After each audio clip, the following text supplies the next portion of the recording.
fortunate that Hillary Rosen will moderate this panel. I first met Hillary when we were waiting in line for a photo shoot with the Vice President. She's been very involved in this industry, very involved with the issues that the panel will discuss. Hillary is a partner at SVB Knickerbocker and former president of RIAA. And you remember, in order to cut the line, you said that we were married. Remember that? I just want my wife to be married. Yeah. So I'm going to hand it over to you, Hillary. Council of Advisors has to wait in line. You're okay behind. So what are we doing? Are we sitting or are we? Oh, that's good. I think we're sitting, right? I know, totally. Hi, everybody. Thank you for having me. I am happy to be here. Always such a big fan of Alan and his work. And when he told me one day after he left the White House that he wanted to start Mirror because he was like fascinated by the music industry, I was like, you're kidding, right? But he wasn't kidding, and he had a lot to offer and a lot of interesting things to say. So I'm thrilled to have connected him with some people and been a small part of being a support system for him. So I have no data in my head. I have mush. So we're going to talk to some people who have a lot of data in their head. But first, let me introduce our panel. Tina Chen, former Chief of Staff to the First Lady, Michelle Obama. What people don't know about her is she was a kick-ass litigator for years before that, so don't mess. Chaired the White House Council on Women and Girls and really has been in the forefront of diversity and inclusion issues sort of in the public policy forum for many, many years. And just recently been named chair of the Recording Academy's panel on diversity and inclusion, and so she'll tell us about that. Tina Chen. Stacy Smith, a woman who I just met today, whose work I know so well. All of you do. We're going to hear more about it, but she's the founder of the Annenberg Inclusion Institute at USC and really has done some of the seminal work on identifying the key data points and questions around diversity and inclusion in the entertainment business on the whole. We're going to hear about the music industry from her today. Stacy, thanks for being here.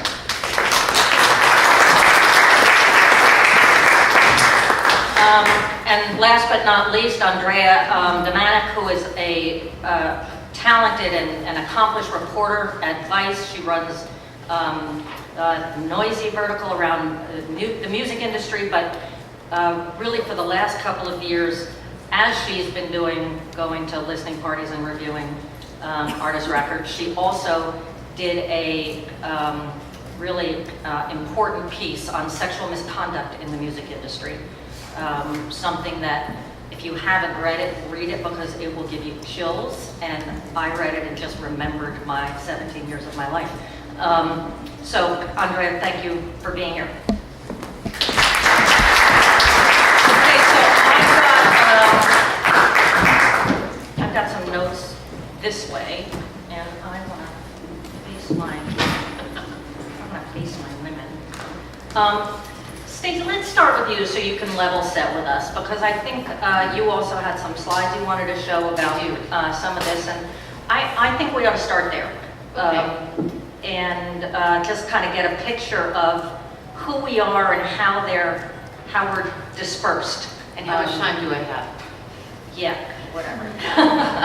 But there's so much about the research, and give us some sense of how you came to it and what you found and where sort of our snapshot today. Sure. Yeah. Do I need a mic? Do you want this Can one? you hear me? Here. Maybe put up the slides. That would be great.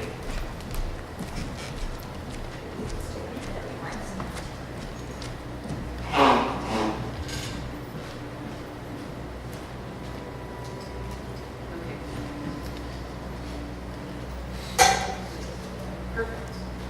Who knew? Is that okay? Can you hear me? All right. Maybe Put up our slides, the Annenberg slides, if you could, whoever, or in my control of this.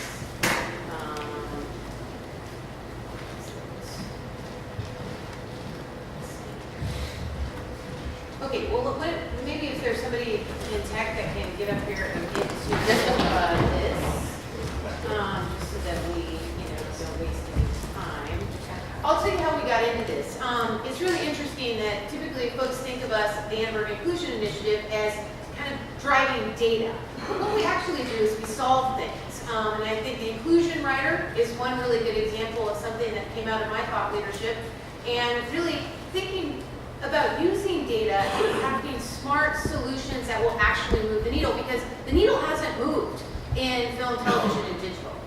If you look closely at the data, we're at a standstill in TV, and we're at a standstill in film. And the standstill in film has been for more than 50 years. And so at the initiative, we decided to stop, listening to activists and become activists ourselves. And we've made traction since we've moved into that space. So we're expecting movement by 2019 for the first time in the film industry in 50 years.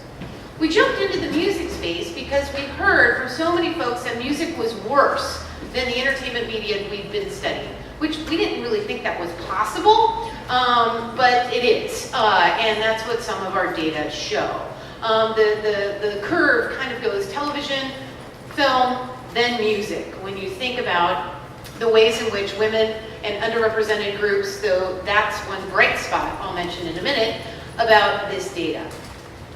Just in terms of what we do, we become the leading global think tank. And ever since the Academy Awards, it's been really nice. We've been in high demand from the film side, but ever since we dropped this study with some of the results that I'm going to talk about today, the music industry has also come calling, and I'm really excited. We'll be announcing a really big partnership in a few weeks, conducting the first ever study of barriers facing songwriters and producers, specifically in the music space.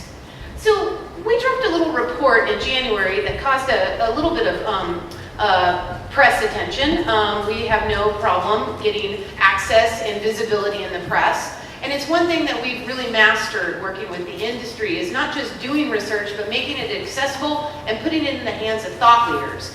What we did is we wanted to look at the top charts. I am interested in the agenda setters and how they're doing, and who's at the top, and if that top looks like the world that we live in, which is 30-30-20-20. 30% men and women that are Caucasians, 20% underrepresented racial ethnic groups that are men and women. So we looked at the 600 popular songs from 2012 to 2017 on the Billboard charts. Sure, there's lots of controversy about that. Enough said, the data are solid. We're going to keep doing this to really illustrate and have it mirror the top 100 films that we look at and popular television content. Because our job is to draw a line and look at, across media, how are the agenda setters doing. We looked at, across those top songs, individual performers, songwriters, and producers, and as you can see, our sample size is not very small. And for every single one of these positions, we looked at gender and race ethnicity. So let's just kind of, rifle through a few of the main findings. We always ask this question, how inclusive is a particular industry? We're moving into the financial realm and the tech realm with Storm, but for today I want to talk about music. And when we see when it comes to females, they're grossly underrepresented when it comes to the population or consumers that actually are the audience for music. If you look across 6 years, only 17% of performers across 600 top songs in 6 years, 17% in 2017 were women. And this is across more than 1,200 artists across the charts. You see it ebbs and flows, but we see a downturn for 2017. It'll be very interesting to see what 2018 holds. Now, that overall point statistic of all performers by gender, if we break it down into different classification in terms of artistry, we really see that for females, music's a solo activity for performers. 22% of all artists on the charts are female. 32% are individual artists, the Taylor Swifts, Beyonce's, Adele's, etc. This is what comes to mind to make people think that music is doing great when it actually isn't. It's a phenomenon called the availability heuristic. If a few instances come to mind for a particular class, we overestimate the category. And in this case, we see that women, even as individual performers, are under-indexing vis-a-vis the 50%. Bands and duos, females rarely participate. Perhaps they don't gather, perhaps they don't like to work in groups, or perhaps there's other problems systematically facing women in these two categories. Now, if we look at the top performers, the thing that's so interesting here, if we look across the list, there is actually some racial and ethnic diversity. And one of the reasons why we're so curious about looking at music is that we really wanted to build the case, particularly to film, that internationally underrepresented artists sell. And what we're going to see with this music data, that is in fact the case. The case can't be made of what can't sell outside the United States when you turn to music, and it is a global phenomenon featuring underrepresented artists in proportions that we haven't seen before in television and film. So, what do I mean by that? If we look at all underrepresented racial ethnic groups, so any non-Caucasian, a full 42% of all the artists that we evaluated across 600 songs are not white, which is remarkable. 40% of the US population is not Caucasian. 50% of the 0 to 5-year-olds in this country are not Caucasian. So the music industry, particularly in 2017, is really shape-shifting. And the thing that's so exciting to us about these data is that the companies don't look like this. And if those companies, the multinationals and the labels, want to stay relevant, they're going to have to start hiring differently, and A&R is going to have to start looking differently to understand and keep up with the trends that artists and consumers want. And so this is a real exciting time for disruption in those companies because the ranks don't look like the popular charts.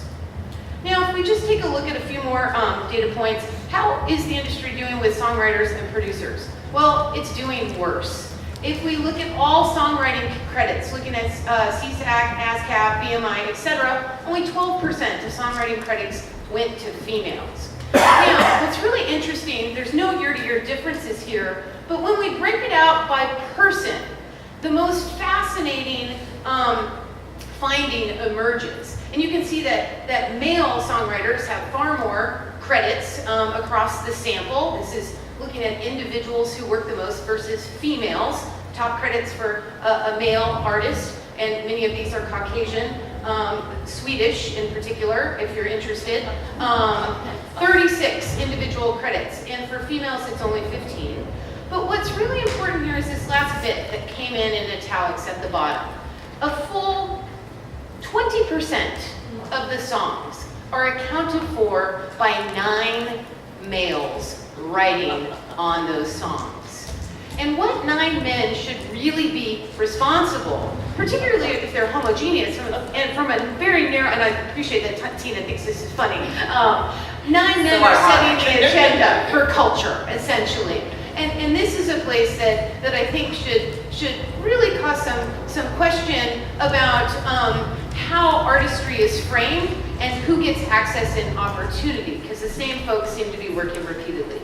So just to kind of round this out, and one last comment, the initiative is going to tackle this head on. I think the thing that we're most interested in is splits and the legality for those on the panel that are interested in the way in which people negotiate in the recording studio about splits, and how women and people of color might be at a disadvantage with the current process that's used. And so we're really interested in tackling that head on and seeing if there's a more standardized way in which this can be accomplished. So just 2 last slides on findings. If we think songwriting and performing are bad, producing is abysmal. Only 2% of producers across 3 years that we examined, we didn't need to do all 6, we knew it was bad, so we did 3. Only 2% of producers were women. 2%. There's more female mixers and masters in engineering spaces than there are female producers. And when we cross this with race ethnicity, a real particular problem emerges. It's 49-to-1 overall. 49 males that are producers to every 1 female. But if you look at producers of color that are women, there were only 2 out of 651 credits. And so there's a real crisis, I think, facing the music industry, particularly when almost half of all female artists were underrepresented in 2017 of the females that were in the charts.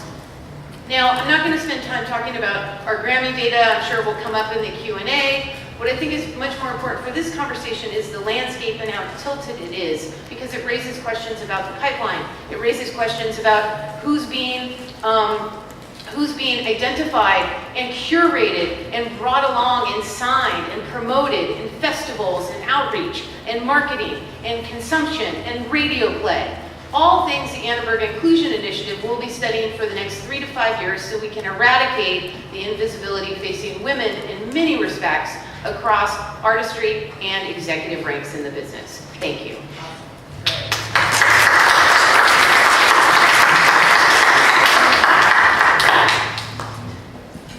Okay, now we have our depressing baseline. So,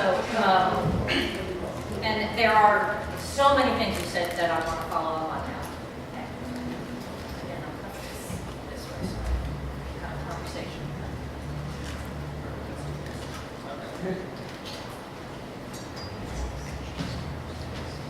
So many things I want to follow up on so we can have a conversation here. The producer piece is so significant, and obviously for women artists, even women songwriters, you know, the Katy Perrys and the Taylor Swifts and the Adeles and others, the pressure to add one of these highly successful guys to their song is huge. And that pressure comes from everywhere. It comes from management, it comes from the record companies, it comes from publishers, it comes from radio, it comes from everywhere. And so I'm curious, let's get right into sort of the activism piece of this. What is the music industry equivalent of the inclusion? What do you mean? The inclusion rider. Well, the inclusion rider, we're trying to figure out exactly what it should look like in music if it's necessary. But, you know, just last week, we were involved with a panel. If the top artists started asking for female songwriters and female producers, this issue could be over quickly. The problem is female producers are just like female directors and cinematographers in film and television.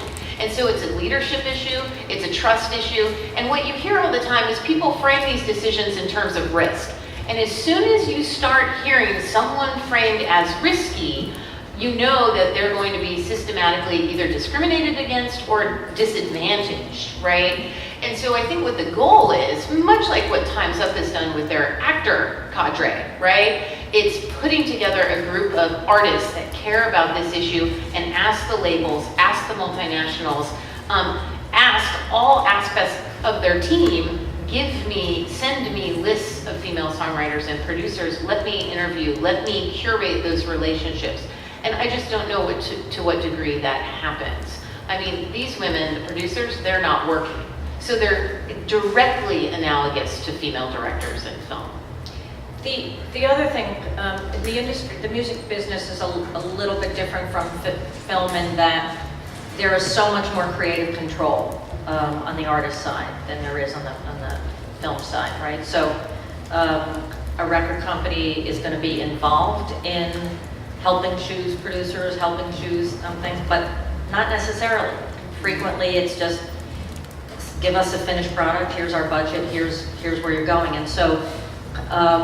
But when we look at the stats in the companies, we really have just as glaring a problem as here. So if we have maybe 150, 100, 200,000 people employed in the music community at large, I think less than 30% are actually employed by companies, right? The rest of them would be considered self-employed. And so how much do you think, and and this is open to any of you, how much as you've seen this is connected to sort of the corporate leadership versus the artistic leadership? Well, I'd love to answer that and hear from both of the other women on the panel. I think that any any of these industries are faced with two problems. One is a leadership problem and who they're going to trust to come into the recording studio as a producer or as a songwriter. And that's where you look at people's past performances, they're framed as risky, etc. The other problem is when you have in the executive ranks, people high on a concept called social dominance. And when folks are high on social dominance, they defer to the dominant culture, which is white and male. So even if you have women or people of color at the top, research is really clear. If they're high on social dominance, they will not advocate on behalf of group membership. So you have two separate problems. If they're the only one. No. If they're high on a psychological characteristic of social dominance orientation. So if they're the only one, or if you have a white male who's very inclusive in nature, you might get a lot more traction, right, than having a woman or a person of color who's high on social dominance. It also affects who's attracted to those organizations. And so I think the activism has to be not only how do we ensure that these people are evaluated exactly the same as their male counterparts or white male counterparts, but also who's in the executive ranks of these companies. How do you hold those folks accountable who might defer to a culture that isn't inclusive? And that has to be part of the conversation.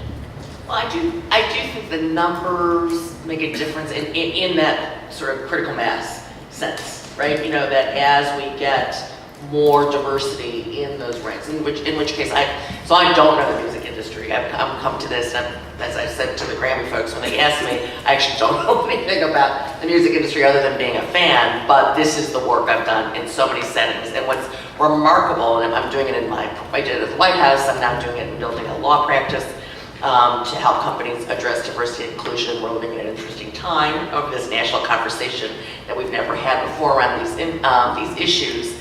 But what's remarkable is I go from industry to industry, different kinds of companies, not-for-profits, public sector, private sector, entertainment industry. It's like all the same. Actually, the numbers are not all, and you know, those are all like the teens and kind of never cracking 20%. Happens in the legal profession, in the CEO ranks, and all of these numbers are about the same, and they've been the same for decades. You know, women have graduated more than 50% of the law schools for a decade, and yet equity partners in big law is no higher than 15%. It's changed maybe 2 points during that decade. So these same issues keep coming up, and it's a couple of things that you said that resonate with me. One is structural barriers, right? Really looking at the way these different industries and workplaces are organized. And they're organized in a way that will disproportionately benefit white males, and where minorities and women will fall off, whether it's negotiating things like splits or it's workplace rules. And I do think that as keeping the numbers down has enhanced the whole social dominance piece. And it also doesn't allow you to have diversity of thought. Right. So the other piece, what you said was really true, is how the demographics of the audience is changing, and yet if your C-suite who's making the decisions around what artists to sign, what music to invest in, where to go, is still predominantly white male, you just miss it.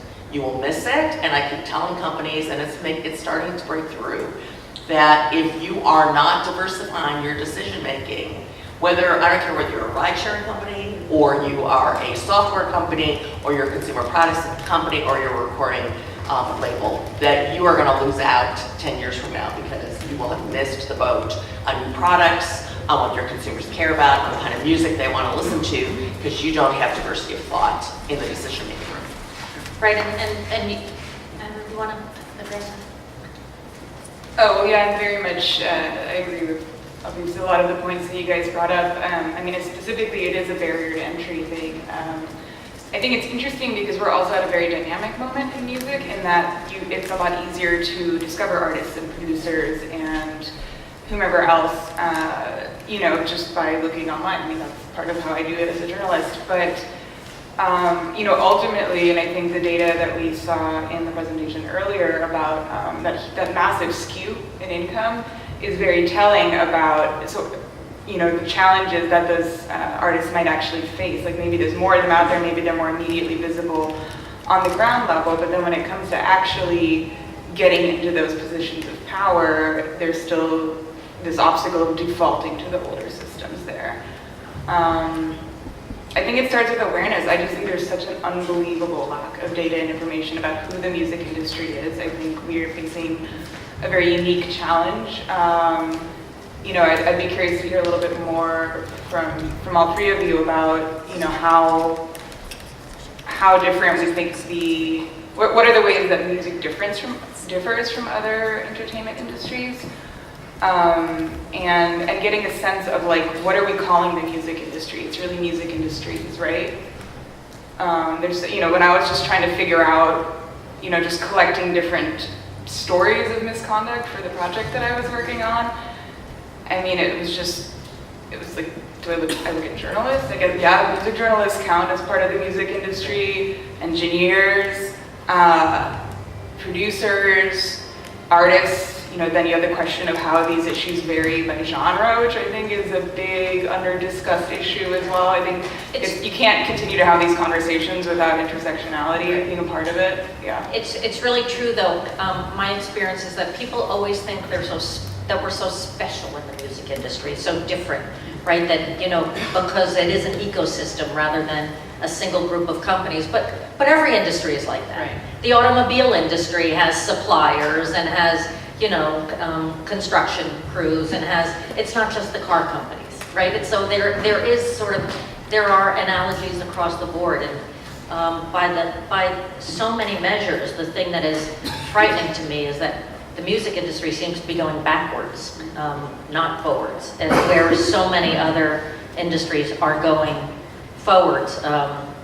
Law creeping up. It's not enough, but creeping up. And when I ran the RIAA, I joined, and it was an all-male board except for the one label head from Walt Disney Records, who was a woman, and she stopped coming to meetings because the guys never listened to her anyway.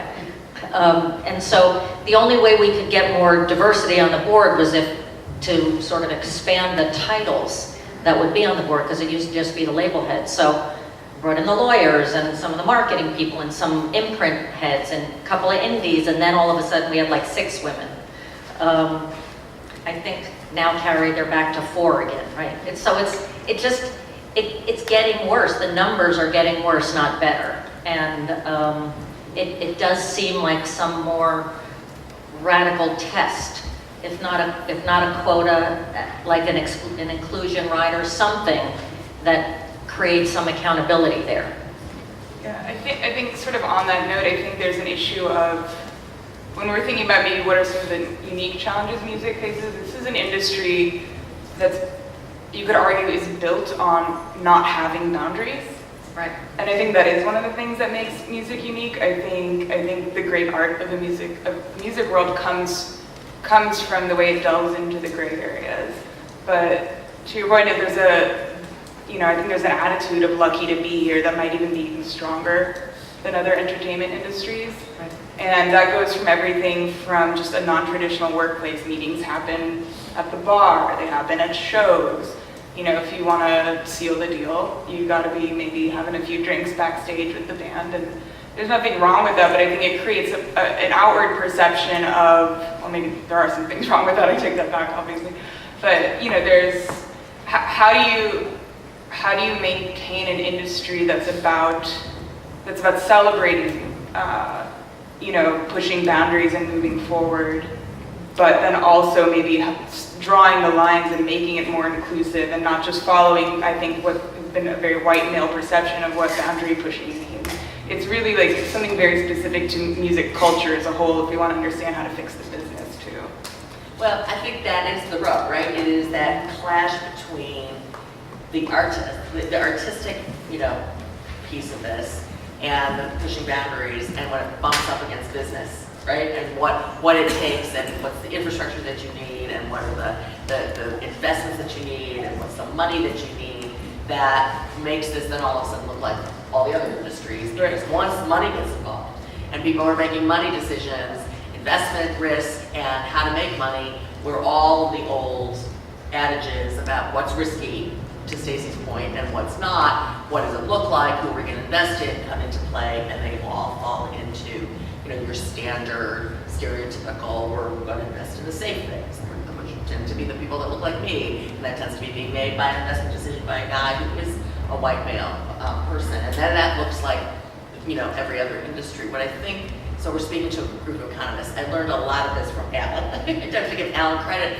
because when we were just starting out in the Obama administration and wanting to work at the Council of Women and Girls on working family issues and how to diversify, I mean, the Council of Economic Advisors was crucial to starting to assemble what little data there was at the time, but now is an increasing body of data. And I think, you know, we can take a little credit for spurring that work on what did it mean to be truly profitable and diverse, and debunking some of the myths around if you do workplace issues that would be too costly, that actually to pervert the reverse we know is true, that more investment in those issues is actually more profitable, and it deals with, you know, the importance of diversity of leadership. And I think for a group of economists who are interested in studying the music industry, there's just huge areas, I think, that are untapped to actually debunk and look at what is the link between the economics of the business and this diversity or lack thereof, and, you know, start to put real numbers. So for those of us who are the activists, you know, Stacey's work is why it's so important. You know, it is so much more persuasive when the numbers are there, and then it's kind of undeniable. And that would be an enormous benefit, I think, that you all, as economists interested in the industry, could help us with at a really important time, right? Because Andrea's point that this is like we're in disruption moment for the industry, so this opportunity to use the democratization of that kind of just open, you know, what you put on YouTube, you don't need a distribution mechanism in the same way as you used to, you know, how we can take advantage of that. But I learned this from Ty. You can't just assume that the great, you know, Spotify, Pandora, all the ways that you can now get music will automatically also be diverse. You know, she makes the point that the Spotify playlists, for example, wind up getting overwhelmingly male, even though there were like great female artists in the 70s. If you go to the 70s playlist. Right. Well, and in part it's because of this sort of reverse iceberg phenomenon that you talked about, Stacey, where the most visible people in the music business are men of color and women. And so fans and the public alike think that the music industry is just about as full and equal and diverse as possible. I'm curious about the case. I think you wrote about this, Andrea, recently, Tiana Taylor. Did you write something? Yeah. I did, yeah. Who is the, for those of you who don't know, the one woman in Kanye West's stable. And there was a lot of controversy over how she is getting promoted vis-a-vis his other artists and the kind of attention that she's been getting. You want to talk about that? Yeah, I think it's a very, her case is kind of a good microcosm for what we're talking about a little bit. She, you know, Kanye had just as context a little bit, he has this big plan to release, you know, supposed to be 7 albums with different artists in his label roster, and she's kind of been treated as an afterthought the whole time. The others, many of the others, like Pusha T, for example,